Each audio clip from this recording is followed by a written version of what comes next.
నేను ఎందుకు ఇలా ఏడ్చానో వీడియో ఎండింగ్లో by the way welcome our channel hey brush you. So family అంతా కలిసి నైట్ మూవీకి వెళ్ళాలని ప్లాన్ చేసుకున్నాం. సో ఇక్కడ కనిపిస్తుంది మా మదర్ నారాయణమ్మ. సో నేను ఫుడ్ తిన్నానో లేదో అని చూసుకోకుండా దాని మనవరాలకి ఫుడ్ తినిపిస్తుంది. తినే నా లిటిల్ ప్రిన్సెస్ హన్విక. ఇప్పుడు మీకు ఇంకొకరిని పరిచయం చేస్తా.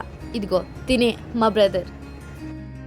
నన్ను ఇరిటేటింగ్ చేసే బ్రదర్స్లో వన్ ఆఫ్ ద ఫస్ట్ లిస్ట్లో ఉండేది తినే అనమాట. సో అలాగైతే మూవీకి అయితే రెడీ అయిపోయాం. ఫైనల్ బయటకు వచ్చి చూస్తే మాత్రం ఫుల్ వర్షం. సో ఇంకా చేసేది ఏమీ లేక అందరం కార్లో అయితే వెళ్ళిపోయాలని ప్లాన్ చేసి, బట్ తీరా చూస్తే మా బావేమో లోడ్ ఎక్కువైంది, ఇద్దరు దిగండి అని చెప్పేశాడు. సో అలా దిగిపోయామని చెప్పిన ఇద్దరు పర్సన్ లో ఆ పర్సన్ నేను మా అన్న. సో మా అన్న అయితే బైక్ కోసం అయితే వెళ్తున్నాడు, నేనేమో వర్షంలో తడుచుకుంటూ అలాగే ఉన్నాను. ఇటు చూస్తే మా అక్క వాళ్ళ కార్ ఆల్రెడీ స్టార్ట్ అయ్యి వెళ్ళిపోయింది. నైట్ షో కానీ ఆల్రెడీ టికెట్ బుక్ చేసుకున్నాం. సో 9:30కి షో పడితే 9:24 వరకు ఇంట్లో. మళ్ళీ దానికి బోనస్ గా వర్షం. సైలెంట్ గా చేసేది ఏమీ లేక ఇద్దరం అయితే వెళ్ళిపోయాము. నాకు నంద్యాలలో నచ్చే థియేటర్ అంటే సంగీతే అనమాట, కొంచెం నీట్ గా. సో అలా ఫైనల్ గా అయితే మా నంద్యాలలో ఉన్న సంగీత్ థియేటర్ కి అయితే మేమైతే రీచ్ అయిపోయాము. సో ఇంతకి మూవీ నేమ్ చెప్పలేదు కదా, అదే చెన్నై లవ్ స్టోరీ. మన కా మూవీ తీసిన కిరణ్ అబ్బవరం గారు అండ్ మ్యాడ్ మూవీలో నటించిన ప్రియా గారు కాంబినేషన్ లో వచ్చింది. సో దిస్ ఈస్ మై బావ అండ్ దిస్ ఈస్ మై మా అన్న బావ అయితే